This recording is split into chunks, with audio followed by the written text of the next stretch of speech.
अध्यक्ष महोदय, मंत्री महोदयांचं मी या ठिकाणी आभार मानते की जी रिक्त पद आहे ती आपण भरणार आहे. परंतु अमरावती येथे महिलांचं हॉस्पिटल झालेलं आहे. 200 बेडचं आपण 400 बेडमध्येच आणि आज त्या हॉस्पिटल नवीन बेड 400 बेडचं जे हॉस्पिटल झालं आहे तिथे पेशंट 400च्या वर असतात. परंतु तिथे स्टाफची मागणी केलेली आहे, डॉक्टर्स नाही आहे, स्टाफ कमी आहे.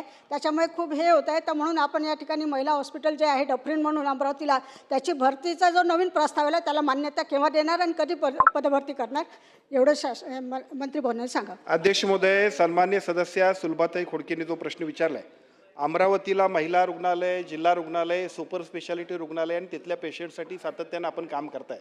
मला असं वाटतं की याच्याबद्दलची बैठक उद्यासुद्धा आपण आजच ठेवलेली आहे.